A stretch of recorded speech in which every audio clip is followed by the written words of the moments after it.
పేతురు యొక్క రెండవ పత్రిక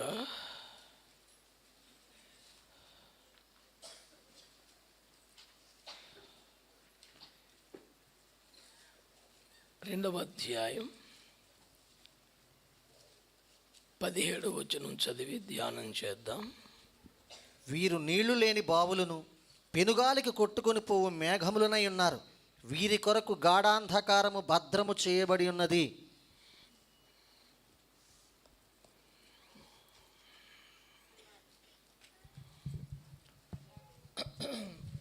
కొద్ది నిమిషాలు మనకు సమయం ఉన్నది.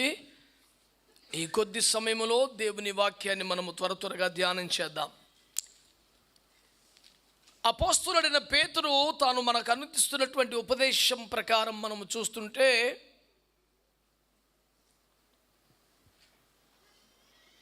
గాఢాంధకారమునకు భద్రము చేయబడిన భయంకరమైన జీవితాలు ఎందును బట్టి ఆ ప్రమాదకర స్థితికి లేవు. ఒక 7 కారణాలను గత ఆదివారం మనం చూసాం. వారిని దేవుడు ఎలా పోలుస్తున్నాడు అంటే, వారట నీరు లేని బావులు, నీరు లేని మేఘాలు అని దేవుడు వారిని పోల్చి మాట్లాడాడు. బిడ్డలారా, మీరందరూ శ్రద్ధగా వినాలి. ఎవరు గాఢాంధకారానికి భద్రపరచబడ్డారు, ఎవరు నిత్య నరకాగ్ని దండనకు కేటాయించబడ్డారు, ఎలాంటి వారికి ఆ భయంకర శిక్ష రాబోతుంది అని మీరు అడిగితే, ఇక్కడ వాక్యములో నీరు లేని బావుల వంటి వారు, నీరు లేని మేఘముల వంటి వారు ఆ భయంకరమైన శిక్షకు నియమించబడ్డారు అని వాక్యం హెచ్చరిక చేస్తుంది.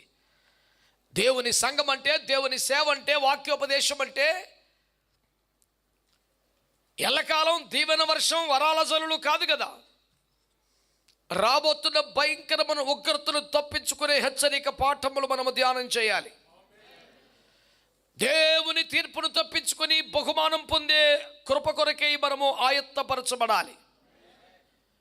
ఇవి కడవరి కాల క్రైస్తవుడికి మరి విశేషముగా ఎత్తబడే సంఘములో ఉండాలని ఆశపడుతున్న వాడికి అత్యవసరమైన పాఠాలని నేను మీకు జ్ఞాపకం చేస్తున్నాను. ఏమంటుంది కొంతమందిని గురించి వాక్యం? వారు నీరు లేని బావులు, నిర్జల మేఘాలు అని దేవుని వాక్యం మాట్లాడుచున్నది. బిడ్డలారా, మీరు జాగ్రత్తగా చూస్తే ఏమని వ్రాయబడింది? అవి బావులే కానీ నీరు లేదట, అవి మేఘాలే నీరు లేదట. ఒకే తరహా వ్యక్తులను ఈ 2 వేరు పోలికలతో చెప్పాడు. ఈ 2 కూడా నీరు ఇవ్వడమే వాటి తాత్పర్యం. ఒకటి బావికి పోల్చబడింది, మరొకరు మేఘానికి పోల్చబడ్డారు. ఇద్దరి యొక్క తాత్పర్యము, లక్ష్యము నీళ్ళు ఇవ్వడమే.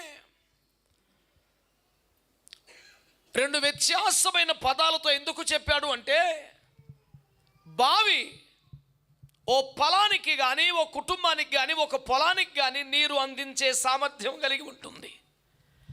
అంటే దాని పాత్ర, దాని స్థాయి ఓ పొలానికి పరిమితం, లేదా కొంత ప్రాంతానికి పరిమితం. అదే మేఘమైతే అనేక ప్రాంతములకు నీరివ్వగలుగుతుంది, తడపగలుగుతుంది, దీవెనగా మారగలుగుతుంది. దేవునికి స్తోత్రం చెబుదాం. సింపుల్ పదాలు గుర్తుపెట్టుకోండి. బావి ఓ పొలానికి పరిమితమైతే మేఘం ఒక ప్రాంతానికే ఆశీర్వాదకరంగా ఉండగలదు.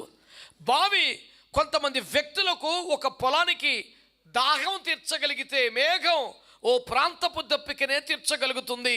అంటే దాని అర్థం, ఇందులో కొందరు ఓ పొలానికి మాత్రమే సేవ చేయగలిగిన స్థాయిలో ఉండే, కొంతమంది ఒక ప్రాంతానికే ఆశీర్వాదకరంగా ఉన్నారు. విచారకరం, వేరిరువురికి ఇప్పుడు నీటిని కోల్పోయారు. నీరు లేని బావులుగా, నీరు లేని మేఘాలుగా మిగిలిపోయారు. ప్రభు అంటున్నాడు, నువ్వెందు నిమిత్తం ఏర్పాటు చేయవు? దప్పిక తీర్చబడ్డానికి కదా, దాహం తీర్చబడ్డానికి కదగా. అయ్యో, అక్కడ ఒక బావి ఉన్నదని ప్రజలు ఆశతో వస్తే, పరిగెత్తుకొని వస్తే, అయ్యో ఈ ప్రాంతంలో మేఘం ఉన్నదని నేను నమ్మి రైతు వ్యవసాయం ప్రారంభిస్తే, నీవు లేని దానివైతే, నష్టానికి కారణమైతే, ఆశలు కుప్పకూలిపోయి జీవితాలు అంత అర్ధాంతరంగా నాశనమైపోయే పరిస్థితికి నీవే కారణమైతే, ఓ బావి, ఓ మేఘమా, నువ్వు శిక్ష తప్పించుకోలేవని దేవుని వాక్యం చెబుతుంది. ఓ కుటుంబానికో, ప్రాంతానికో, ఓ సంఘానికో, పొలానికో ఆశీర్వాద కారణముగా నియమించబడ్డ నీవు, వారి దప్పిక తీర్చడానికి, వారి పంటలు పండించడానికి కారణభూతముగా ఏర్పరచబడి అభిషేకించబడ్డ నీవు నిర్జల మేఘమైపోతే, నీరు లేని బావి అయిపోతే వారికి మాత్రమే నష్టం కాదు, ఆ నష్టానికి కారణంగా నీవు ఉన్నందుకు నీకు కూడా శిక్ష తప్పదు అని వాక్యం హెచ్చరిక చేస్తుంది. ఓసారి మీ జీవితంలోకి తొంగి చూడండి. నా యందు విశ్వాసం ఉంచువాడెవడో వాని కడుపులో నుండి జీవ జల నదులు పారును అని యేసు ప్రభువు వాగ్దానం చేసింది 12 మంది అపోస్తలులుగా కాదు కదా, విశ్వసించిన ప్రతి వానికి చేసిన వాగ్దానం కదా. ఆ వాగ్దానాన్ని నమ్మినప్పుడు, ఆ వాగ్దానం ఎత్తిపట్టి ప్రార్థన చేసినప్పుడు, ఆ వాగ్దానానికి బహుమానంగా, ప్రతిఫలంగా పరిశుద్ధాత్మ చేత నింపబడ్డప్పుడు, దానికి గుర్తుగా, నిదర్శనంగా అనే భాషలతో దేవుని ఆరాధన చేసినప్పుడు ఎంత సంతోషపడిపోయావు, ఎంత ఆనందపడ్డావు, ఎంత సాక్ష్యం ఇచ్చావు. ఓ బావిగా, ఓ మేఘంగా, ఒక నదిగా దేవుని నిన్ను మార్చిన తరువాత నీ వలన నీ కుటుంబ సభ్యులు దప్పికే తీరకపోతే,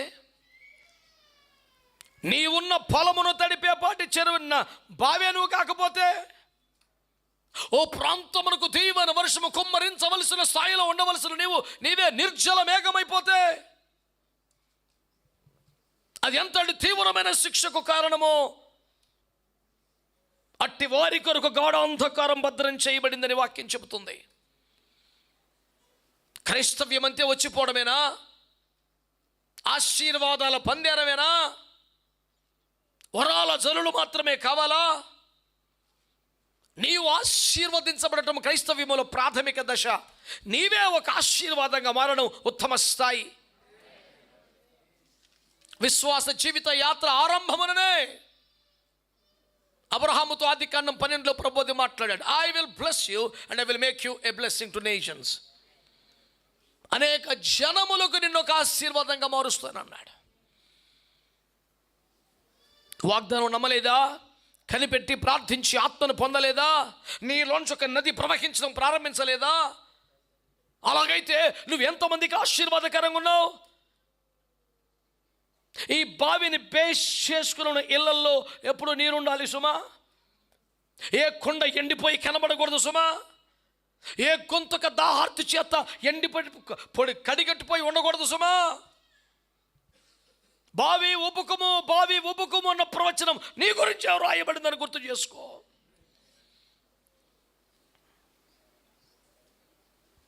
పేపర్లో, వార్తలలో, యూట్యూబ్లో, టీవీ ఛానల్స్ అప్పుడప్పుడు అకస్మాత్తుగా ఓ బోరు బావి పొంగిందని, ఎడతెగకుండా నీరు వచ్చేస్తోందని, అసలు మోటార్ అవసరమే లేకుండా 4 ఇంచులు 5 ఇంచులు సమృద్ధి వాటర్ వస్తోందని, అలా చాలాసేపు నుంచి వస్తూనే ఉందని, ఇది ఇప్పట్లో ఆగాలే లేదని శాస్త్రవేత్తలు కూడా పరీక్షించి చెప్పారని, ఏవేవో కొన్ని సైంటిఫిక్ పదాలు మనకు అర్థం కాని కారణాలు చెప్పి ఇందువల్ల వస్తోందని వారు సరిపెట్టుకొని వెళ్ళిపోతున్నారు. కారణాలు, విశ్లేషణలు, సైంటిస్టుల స్టేట్మెంట్లు ఎలాగున్నా అవన్నీ అర్థం చేసుకునేంత చదువు నాకు లేదు. కానీ నాకు మాత్రం ఒకటే అర్థమైంది, ప్రభువా ఇలా ఉపకాల్సిన బావులు మేము కదా. బావి ఉబుకుము ఉబుకుము అని నువ్వు మాట్లాడుతున్నావు. మా జలములు అడుగంటితే మేమెందుకు? మేమే నిర్జల మేఘాలైపోతే మేమెందుకు? మేమే నీరు లేని బావులైతే ఇంకెందుకు? ప్రజలు మా వద్దకు వచ్చి నీళ్లు తోడికెళ్ళే ఎక్కడో లోతుల్లో నీళ్లు కలిగిన వాళ్ళం కాదు. మేమే ఉబ్బికి వచ్చే స్థాయిలోకి రావాలి. మా పరిసర ప్రాంతములు సస్యశ్యామలమైపోవాలి. నీరు మా వద్ద నుండి ఏరుగా ప్రవహించాలి.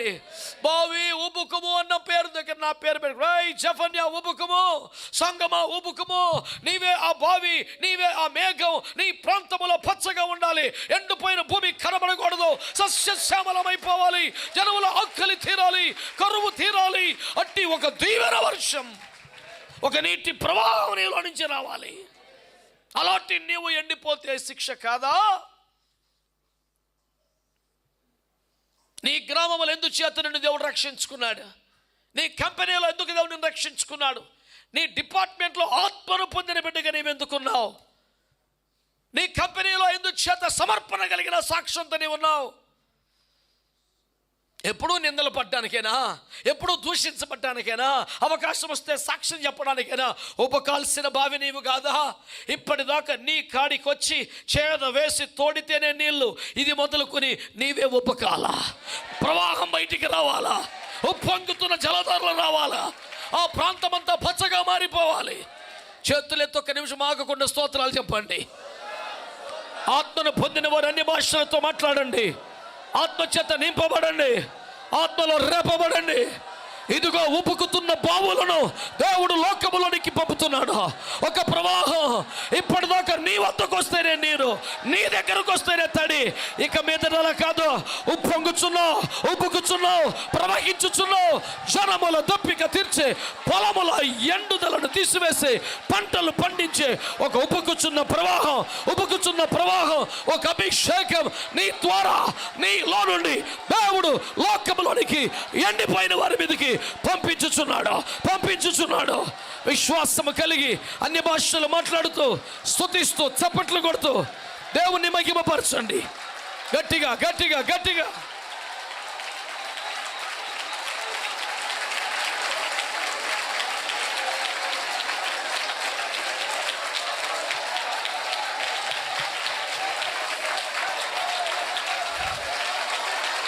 హల్లెలూయా, హల్లెలూయా, హల్లెలూయా.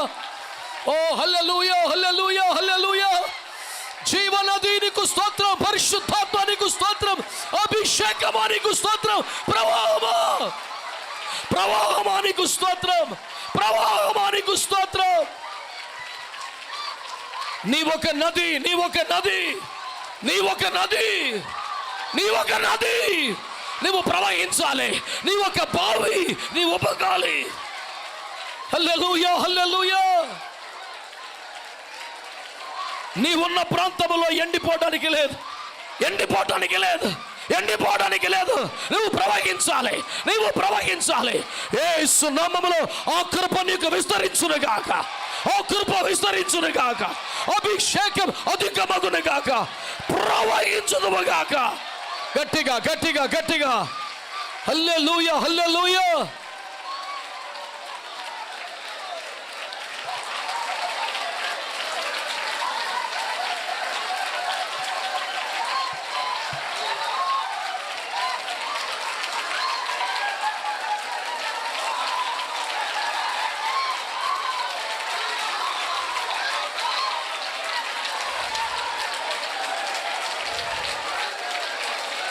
ఒక బావి ఉంటే ఒక పొలమంతా సస్యశ్యామలం, ఒక బావి ఉంటే ఒక ఊరందరికీ నీరు.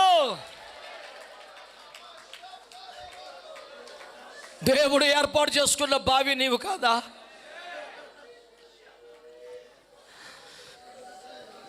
మీ కుటుంబ సభ్యులు, మీ వీధిలో వారు, మీ స్వజనం ఆత్మీయ దప్పిక తీర్చబట్టకు ఎంపిక చేయబడ్డ బావి నీవు కాదా? సహోదరుడా నీవు కాదా? ఇప్పటిదాకా వాళ్ళకి జబ్బు వస్తే, కష్టం వస్తే నీ దగ్గరకు వచ్చారంటే నీళ్ళు ఉండబట్టేగా, నీవు బావి అనేగా, దప్పిక తీరుద్దనేగా. ఇక మీదట వారు నీ దగ్గరికి రావడం కాదు, అవసరములో రావటం కాదు, కడవతో రావడం కాదు, నీవు ఉబుకటం ప్రారంభించాలా. బావి ఉబుకుము, ఇదే యెహోవా వాక్కు. ప్రభువుకు యెహోవా సెలవిచ్చినదేమనగా, బావి ఉబుకుము. Let the living waters, let the living water. ఓ షాకరా తలరబో. Come on people of God. Hallelujah.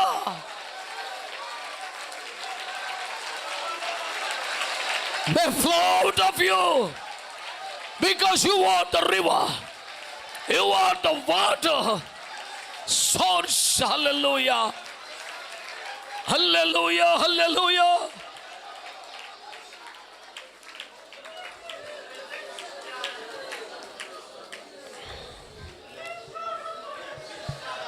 ఎప్పుడైనా ఎవరైనా నిన్ను కష్టములో ప్రార్థించమని కోరారా?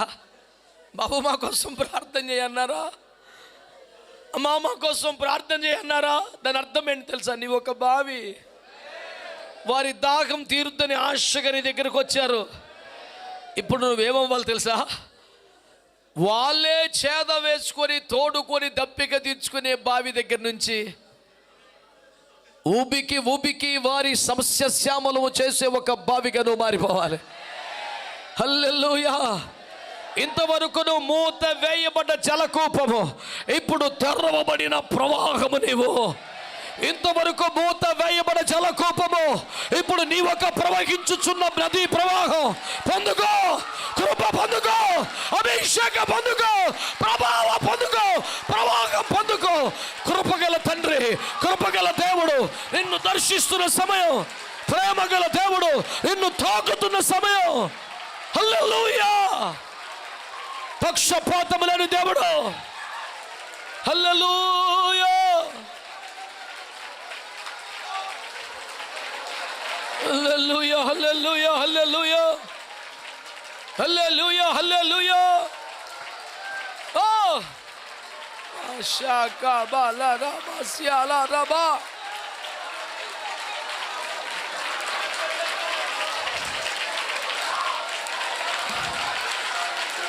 హల్లెలూయా, హల్లెలూయా.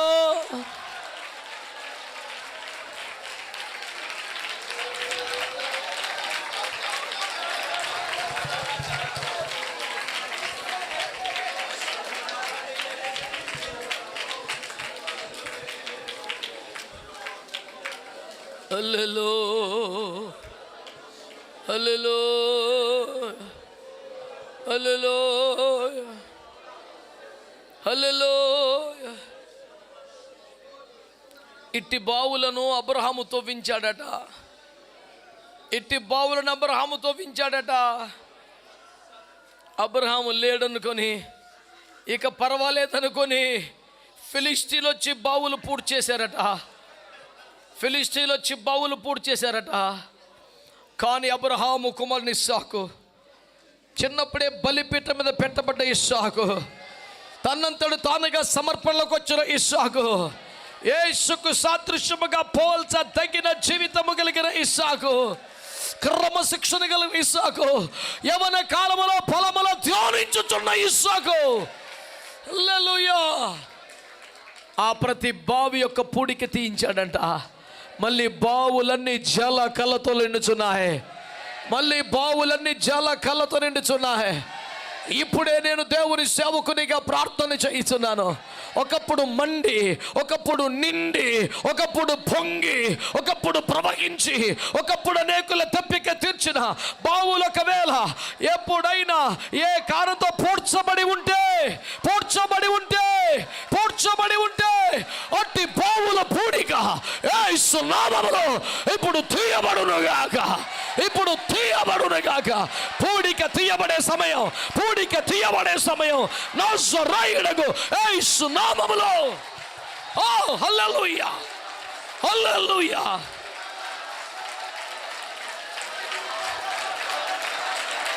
గట్టిగా గట్టిగా గట్టిగా గట్టిగా నింపబడు, రేపబడు. హల్లెలూయా. ఓ హల్లెలూయా.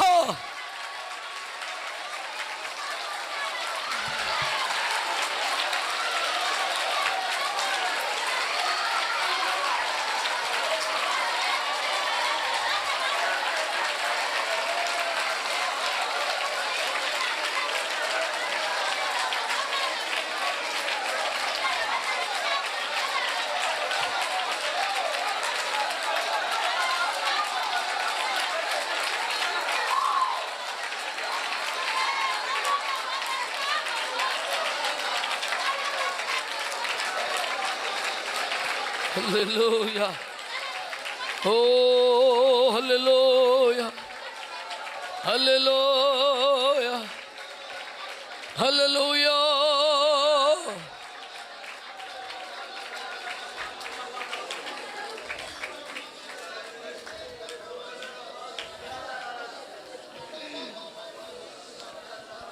ఆదికాండం 24:20 ఒక బావి కనబడుచున్నది. అది కొంతమంది ఇంటి అవసరాలకు సరిపడే బావి అనుకున్నారు. కానీ ఆ బావి దగ్గరికి ఊహించకుండా 10 ఒంటెలు వచ్చి మోకరించాయి. అయ్యా, మా ఇంటి వాళ్ళకి సరిపోయే నీళ్ళు ఇచ్చే బావిది, ఒక్కసారి 10 ఒంటెలు వచ్చి మోకరిస్తే మేము ఏడ తెచ్చేదయ్యి అనే పరిస్థితి ఉత్పన్నం కావాలి నిజానికి. కానీ ఆమె త్వరగా తన కడవను తీసుకొని గాడిలో ఉంచి మరలా బావిలోకి దిగిపోయి మళ్ళా త్వరగా తెచ్చి, మనం అందరం అనుకుంటాం రిబ్కా ఎంత మంచిది కదా, 10 ఒంటెల దాహం తీర్చింది కదా, యజమాని దాహం తీర్చింది కదా, పొలమునకును నీరు పట్టించున్నది కదా, ఇవన్నీ మంచివే నిజమే. కానీ అంత నీరిస్తున్నది ఒక్క బావి అన్న సంగతి మర్చిపోకు. అంతా నీరుస్తున్నది ఒక్క బావి అన్న సంగతి మర్చిపోకు. ఆ బావి ఎవరు తెలుసా? నీవే. ఈ ఉదయకాలం ఆ బావి నీవే.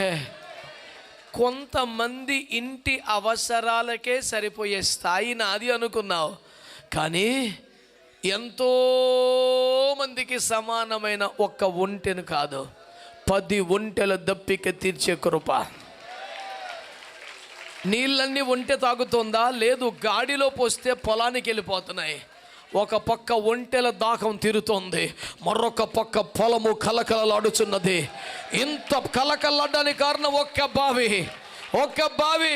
ఇదిగో దేవుని ఆత్మ ద్వారా నీతో మాట్లాడుతున్నాను. ఈ ఉదయ కాలము నజరేయుడైన యేసుక్రీస్తు నామములో అనేక ఒంటెల తప్పిక తీరుస్తూ ఏక కాలములో పొలములను సస్యశ్యామలముగా మార్చగలిగిన ఒక బావి నీవే. నజరేయుడైన యేసు నామములో నీవే ఆ బావి. గట్టిగా కృప పొందు. హల్లెలూయా. దేవుని ప్రేమ, దేవుని అభిషేకం, దేవుని నది.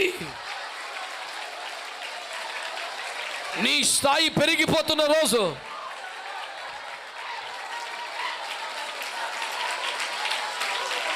ఇంకా గట్టిగా.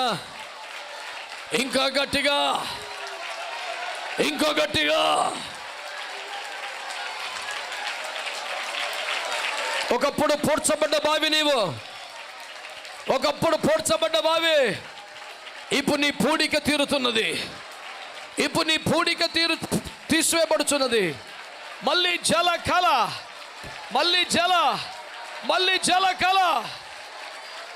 హల్లెలూయా.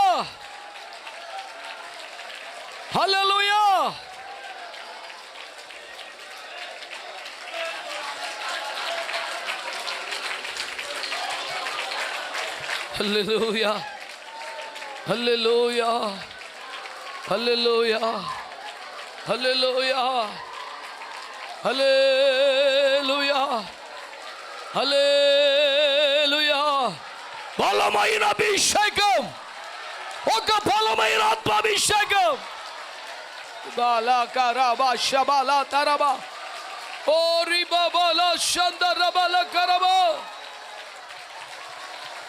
నీ మీదికి దిగి వచ్చుచున్న సమయం ఇది.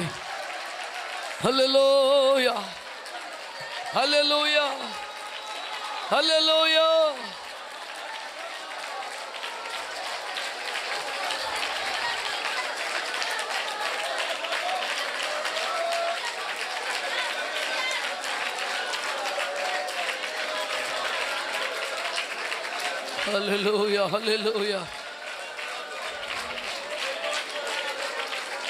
Shandara bala karama shandara. Ori kalara dalabana shabaraba. Krupa kalugunagaaka.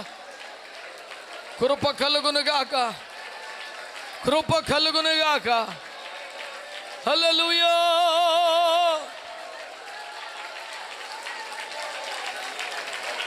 నీరు లేని బావులే, పూడ్చబడిన బావులే.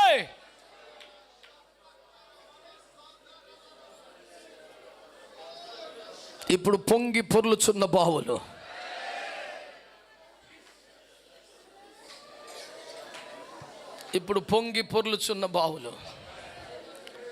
హల్లెలూయా. హల్లెలూయా, హల్లెలూయా, హల్లెలూయా, హల్లెలూయా.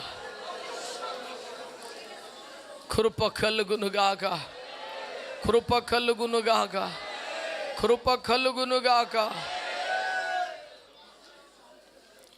ఒకవేళ సంఘములో ఎవరైనా నీరు లేని బావులు ఉండిపోతే, సంఘములు ఎవరైనా పూడ్చబడిన బావులుగా మారిపోతే, వారి పూడిక తీయబడాలని, వారు మరలా ఉప్పొంగి ప్రవహించాలని, ఇక మీదట మూత వేయబడ్డ జలకూపములుగా కాక ప్రవహించుచున్న బావులుగా, ఉబుకుచున్న బావులుగా, మనుష్యుల దప్పిక కాదు ఒంటెల దప్పిక కూడా తీర్చగలవారుగా,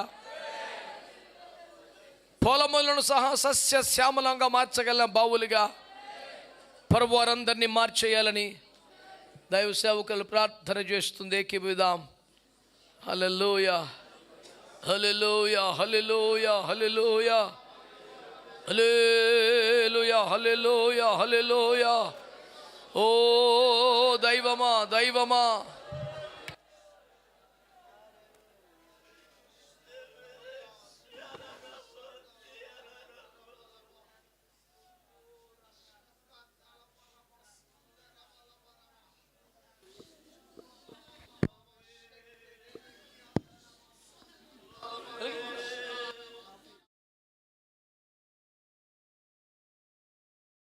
మహాగణుడా, పరిశుద్ధుడమా యేసయ్య, నీ పరిశుద్ధ నామమునకు స్తుతులు స్తోత్రాలు చెల్లిస్తున్నాం. తండ్రి, నీకు వందనాలు స్వామి. నీ యందు విశ్వాసం ఉంచిన అయ్యా, మాలో నుండి జీవజల నదులు ఊబికి పారును అని వాగ్దానము చేసిన వాడా, ఆయన అలాగునే నీ యొక్క నాయన నీళ్ళ చేత, నీ అభిషేకము చేత అయ్యా మమ్మలను నింపి అనేకులు బ్రతుకున్నట్లుగా నేటి దినమున స్వామి మమ్మలను నిలిపి ఉంచిన నీ కృపకై నీకు వందనాలు, స్తోత్రాలు చెల్లిస్తున్నాను. తండ్రి, నీకు వందనాలయ్యా. మా వద్దకు వచ్చి వారు బ్రతకటం కాదయ్యా, మేలు పొందటం కాదయ్యా, కృప పొందటము, అభిషేకించబడటం కాదు, అనేకులు బ్రతుకున్నట్లుగా మేమే ఊబికి పారు బావులముగా నాయన ఈ దినమున మమ్మలను దర్శించినందుకు వందనాలు, మమ్మలను నింపినందుకు నీకు వందనాలు స్వామి. పూడికను తొలగింపజేసినందుకు వందనాలు, ప్రవహింపచేస్తూ ఉన్నందులకై నీకు స్తోత్రాలు చెల్లిస్తూ ఉన్నాను. తండ్రి, నీకు వందనాలు స్వామి. తండ్రి, నీకు వందనాలయ్యా. అయ్యా, నీకు స్తోత్రాలు. అనేకులు బ్రతుకున్నట్లుగా, ఏకకాలములో వంటలు బ్రతుకున్నట్లుగా, పొలములు సస్య శ్యామలముగా మారిపోవునట్లుగా, జీవముతో నింపబడునట్లుగా స్వామి అయ్యా నీకు వందనాలు. మమ్మలను ఆశీర్వదించినందుకు వందనాలు, మమ్మలను నింపినందుకు వందనాలు, మమ్మలను దర్శించినందుకు వందనాలు స్వామి. ఈ ఉదయకాలం నీ సన్నిధిలో ఉన్న మమ్మల్ని అందరినీ ఒక్కొక్క బావిగా అనేకులు బ్రతుకున్నట్లుగా మీరు ఊబక చేసినందుకు వందనాలు, స్తోత్రాలు చెల్లిస్తున్నాను. తండ్రి, మేము అడుగు పెట్టు చోట్ల అనేకులు బ్రతుకున్నట్లుగా స్వామి మీరు కృప చూపుతున్నందుకు వందనాలు చెల్లిస్తున్నాను. అయ్యా, నీకు నాయన మీరు చూపుతున్న కృపకై వందనాలు. పూడిక ఆయన పడిన బావులను ఈ దినమున మరలా మీరు త్రవ్వి స్వామి నాయన ప్రవాహముగా నీరు ఊబుకున్నట్లుగా చేసినందుకు, దర్శించినందుకు వందనాలు, పూడిక తొలగింప చేసినందుకు వందనాలు స్వామి. తండ్రి, నీకు స్తోత్రాలు చెల్లిస్తున్నాను. మేము అనేకులకు దీవెనగా బ్రతుకు కృపనిస్తున్నందుకు వందనాలు. ప్రాంతాలు ప్రాంతాలు మా ద్వారా సస్య శ్యామలముగా మారిపోనట్లు, జీవము చేత నింపబడునట్లుగా, తిరిగి బ్రతుకున్నట్లుగా, తిరిగి బ్రతుకున్నట్లుగా, తిరిగి బ్రతుకున్నట్లుగా, జీవము పొందుకొనున్నట్లుగా మీరు కృప చూపుతున్నందుకు వందనాలు చెల్లిస్తున్నాను. నీకు మహిమ స్వామి, నీకు మహిమ స్వామి, నీకు మహిమ స్వామి, నీకు స్తోత్రాలు. కనికరించమని ప్రార్థిస్తున్నాను. ఇంకను నీ కృప పొందకుండా నీ యొక్క నాయన సన్నిధిని నిర్లక్ష్యం చేస్తూ అయ్యా నీరు లేని బావిగా బ్రతికితే మా కొరకు గాఢ అంధకారమే ఉందని తీవ్రమైన హెచ్చరికను మనస్సులో పెట్టుకొని స్వామి, ఎవరు నిర్లక్ష్యంగా ఉండకుండా కృప చూపుమని, దర్శించుమని అయ్యా నాయన నీకు స్తోత్రాలు. ఈ సమయములోనే నీ చేత దర్శించబడిన వారై, నీ కృప పొందిన వారై ఉబికి పారునట్లుగా స్వామి కనికరము చూపుమని వేడుతూ నీకు అప్పగించుకుంటూ యేసు నామములో ప్రార్థించి పొంది ఉన్నాము తండ్రి. ఆమేన్.